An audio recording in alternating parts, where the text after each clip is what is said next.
Udah belum malam. Udah. Oke. Oh, kameranya sorry dinyalain aja. Kameranya dinyalain lagi semuanya. Oh, langsung ke awal aja, Kang. Oke. Uh, Bentar. Oke. Um, udah di recording. Udah di record nih. Nah, oh ya, yang apa sih namanya? Langsung ke presentasi awal aja kan? Gitu ya, ke slide awal aja. Latar belakang nih. Oh, kayaknya nggak itu deh. Nah, di sini jelas ini latar belakang dah. Oh, oke. Siap. Bismillahirrahmanirrahim. Assalamualaikum warahmatullahi wabarakatuh. Waalaikumsalam warahmatullahi Kami wabarakatuh. dari kelompok 11 ingin mempresentasikan hasil proyek kami, yaitu mata kuliah Metode penelitian. metode penelitian dengan judul pengembangan dan analisis sistem informasi penjualan perangkat iDev. Kelompok kami yaitu yang pertama Idin Jalaluddin, Indra Puja Lesmana, Kuswara Hamdi Revan, Syahrul Firmansyah, dan Agil Maulana.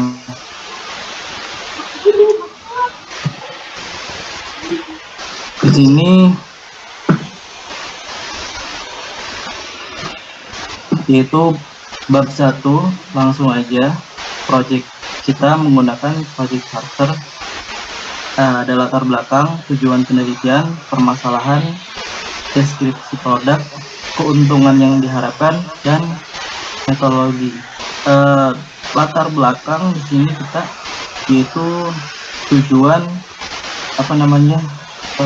penjualan berbasis website adalah menjual suatu produk menggunakan media elektronik lebih sederhana dan cepat dan mudah untuk dilakukan, dan bisa menghemat beberapa hal, salah satunya yaitu tidak perlu melakukan banyak kegiatan fisik sales atau penjualan secara langsung, seperti dengan sengaja menawarkan produk secara door to door.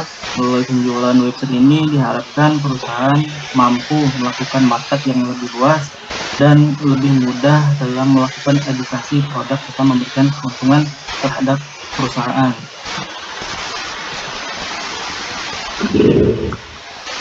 Dan tujuan, harusnya tujuan ya, ini ada sedikit kesalahan. Tujuan penelitian itu tujuan penelitian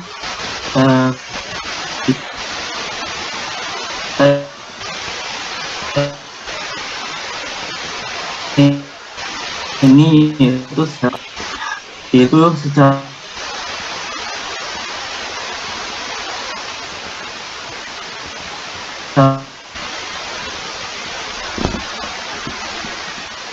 khusus. Selanjutnya, akses edukasi produk lebih murah.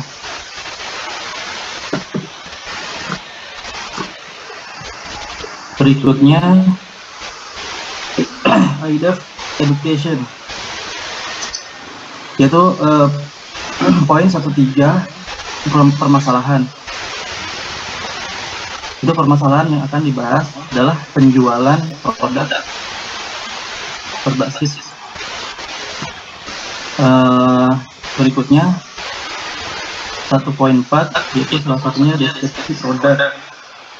Itu produk iDev atau Smart Security Key adalah suatu perangkat elektronik, yaitu berupa sistem keamanan kendaraan bermotor sehingga motor terhindar dari tindak pencurian motor dan tindak pembegalan.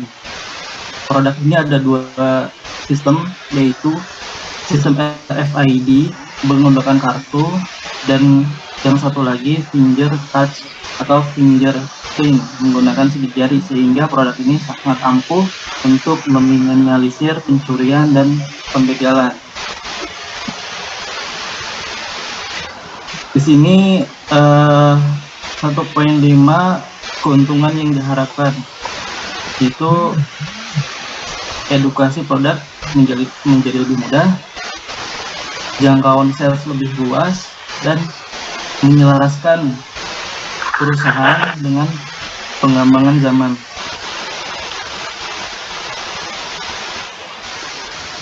Siapa yang ini selanjutnya? Oh ya Kang, Anda mau tambahin nih untuk yang sebelumnya, slide sebelumnya. Heeh. Nah, coba yang atas, yang IDP Education yang mengenai sales itu. Nah, jadi untuk yang ini kenapa kita harus pakai istilahnya go website ya atau go online gitu? Nah, selain untuk Iya. mengikuti tren zaman, sebenarnya yang paling dikejar itu adalah sales karena kita jualan produk ini IDEP atau sistem security key Kang ya. Iya. IDEP ini. Nah, kalau misalnya offline atau door to door itu kan kita ribet nih. Ribetnya itu adalah pertama kita harus rekrut karyawan. Nah, merekrut karyawan ini bebannya banyak. Maunya juga banyak. Ini itu termasuk tunjangan, salary segala macam ya untuk sebelum mereka mau menerima pekerjaan dari kita. Nah, makanya dengan diadakannya sistem penjualan berbasis online ini diharapkan perusahaan bisa lebih baik kinerjanya. Salah satunya dalam hal sales. Nah, oh ya Kang, ke bawah, sorry. Nah, ini. Nah, jadi pastinya kan ada perbedaan antara penjualan menggunakan media offline dan media online. Media offline sepertinya antara saling bertukar informasi teman ke teman mengenai produk yang akan dijual, seperti produk kita ini. Maksudnya produk yang kita teliti. Nah, untuk online insya Allah maksudnya bisa lebih baik karena zaman sekarang ini kan banyak orang lebih sering nongkrong di website atau media-media online lainnya. Nah, jadi kita diuntungkan banget dengan situasi sekarang ini. Dan insya Allah untuk salesnya pun bisa lebih meningkat dari sebelum menggunakan media online ini. Oke, dilanjutkan.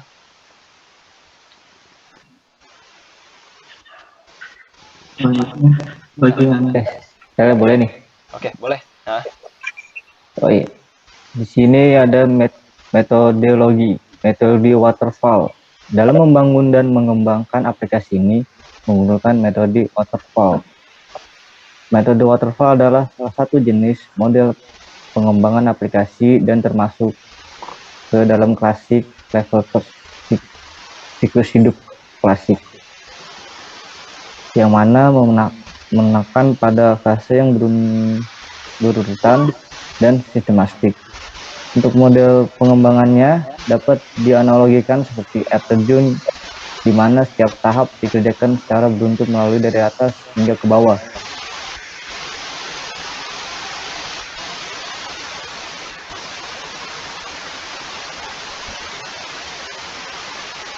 Bab 2, Project Report.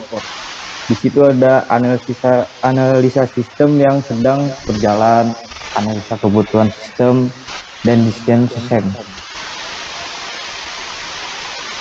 Silakan next. Siapa yang mau menjelaskan atau membacakan bagian bab 3 ya, bab 2 sorry, report, project report. Saya boleh? Oh, boleh Kang. Siapa? Sahrul.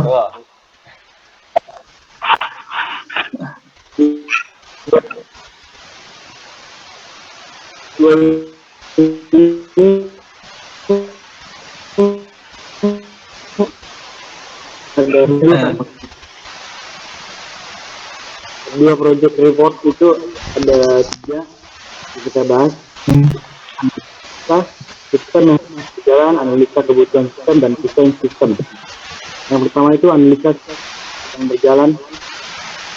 Nah, dari kegiatan observasi kita yang telah dilakukan dapat diketahui bahwa kegiatan penjualan produk sebelumnya adalah sebagai berikut. Pertama, proses penjualan produk masih berdasarkan referensi, bersama teman dan rekomendasi share produk dari media dan digital, ya misalnya WhatsApp, filter.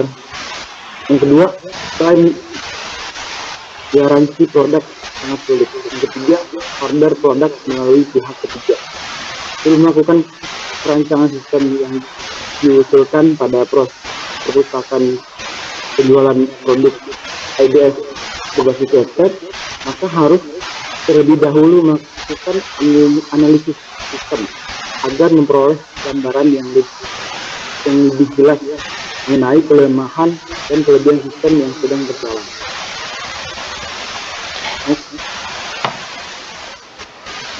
Analisa kebutuhan sistem itu ada 3, ada feasibility, functionality.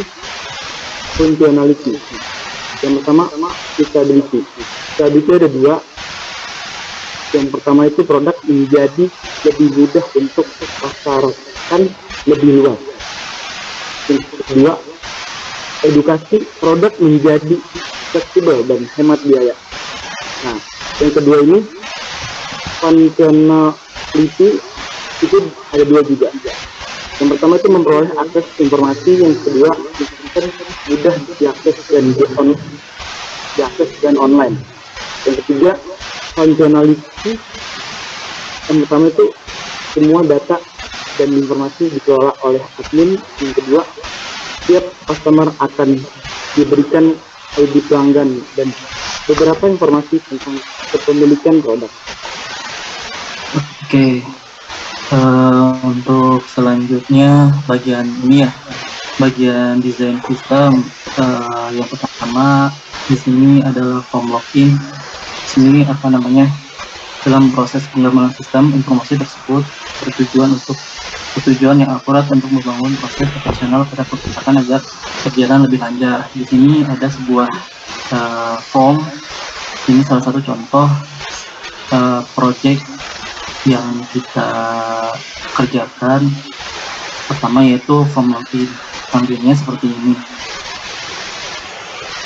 Dan bagian 2.3 desain sistem, di sini ada home home tampilan utama. Sebenarnya tujuan dibangunnya website ini nanti mungkin kedepannya yaitu untuk mendongkrak penjualan sebuah produk yang memang salah satunya produknya belum bisa dipasarkan secara luas. Maka di sini kita berusaha untuk membangun sebuah website yang memang sebetulnya yang sederhana, mungkin bisa dibilang sebuah mini site. Supaya semua kalangan, semua orang bisa gampang untuk mengeksplor. Jadi tujuannya itu. Ini form halaman utama. Yang ini adalah contoh dari sebuah halaman produk, yaitu nanti mungkin kedepannya akan seperti ini gitu. Sederhana banget sih sebenarnya.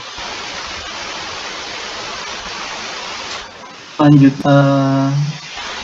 seperti biasa ini adalah activity diagram dan UML. Ini merupakan singkatan dari Unified Modeling Language, yaitu suatu metode permodelan secara visual untuk sarana perancangan sistem berorientasi objek, atau definisi UML yaitu sebagai suatu bahasa yang sudah menjadi standar pada visualisasi, perancangan, dan juga dokumentasi sistem software.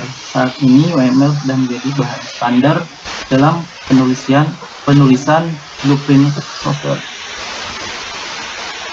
Kesimpulan, setelah website perusahaan didesain dan dicoba dapat disimpulkan sebagai berikut. Yang pertama, proses penjualan dan pengembangan produk menjadi lebih mudah.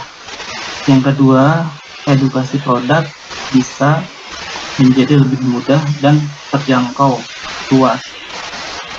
Berikutnya saran, berdasarkan hambatan-hambatan yang ditemui dalam proses perancangan dan pembuatan sistem website ini, dan guna mengembangkan lebih lanjut, ada beberapa saran yang dapat diberikan, antara lain sebaiknya aplikasi ini dikembangkan secara berkala mengikuti pengembangan zaman.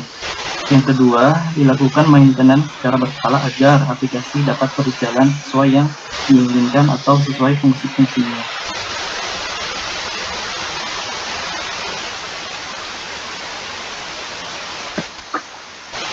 Ini udah? Apa Udah, ada yang kurang? paling sih Kang tampilan websitenya diliatin aja dulu Kang. Di apa gambarannya ya? Betul, gambarannya Oke, itu. oke. Emang sebenarnya tadi juga udah ngerancang ke versi Vimworks-nya, cuman karena laptop kita ada bermasalah, ada kendala, jadi nggak bisa ditampilin, cuman tampilin grafik ini aja. Tadi juga sih nggak dijelasin cara apa namanya, cara gamblang ya, fungsi-fungsinya, rencana kita apa namanya nge-create project ini, gitu. Salah satu kita apa ini project charter ya, ngambil project charter di sini. Tampilan websitenya mungkin seperti ini, sengaja lebih apa namanya lebih simple, karena kalau misalkan kita kan targetnya itu penjualan ya, apa namanya bukan bagus atau enggak, mungkin hanya seperti ini gitu kan. Justru mudah-mudahan dengan sesimpel ini semua kalangan, semua orang bisa mengeksplor dan gampang. Misal kayak ada apa namanya nggak terlalu banyak apa namanya slide-slide, dan juga diharapkan website ini sangat ringan dibanding apa yang terlalu banyak slide, terlalu banyak aplikasi. Ini ya seperti ini. Ini produknya ada dua. Yang satu yaitu produk Smart Key Digital Technology Touch, berarti dia pakai tangan. Kalau ini pakai RFID. Nanti kalau misalnya kita masuk link ini, kita bisa langsung masuk ke sini nih. Kita kalau misalnya mau pilih yang mana, oh yang RFID, udah kita klik ini, gambar ini, nanti masuk ke link RFID. Contohnya ini RFID, gambarnya belum saya buat, cuma hanya ini aja, tampilan ini aja. Ketika kita masuk link ini, kita sebagai user biasa, maka tampilannya seperti ini.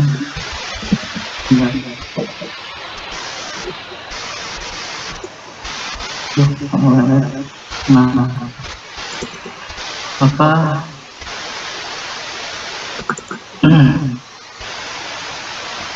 ketika tadi kita masuk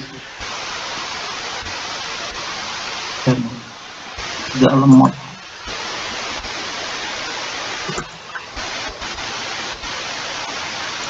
Nah, ini halaman produk. Halaman produk pun sangat simple. Ini ada produknya. Ini keterangannya. Yang tadi apa?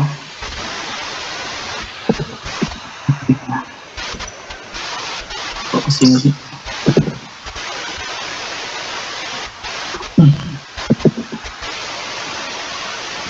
Nah,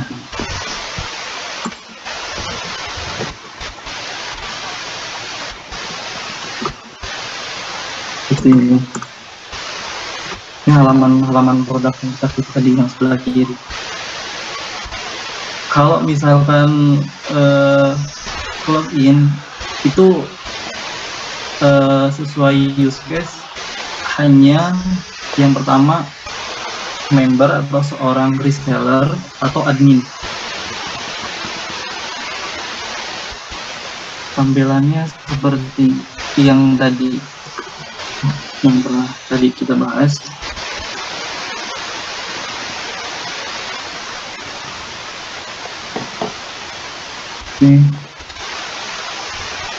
Nah, ini halaman login.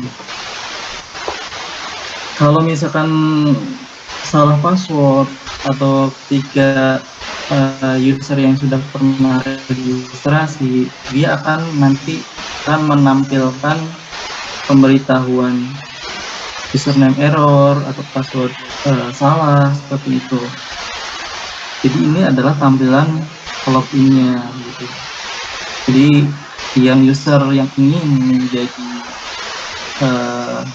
reseller atau dropshipper, dia harus melakukan registrasi terlebih dahulu. Kebetulan tampilan formnya karena waktunya sangat terbatas, saya pribadi belum sempat bikin.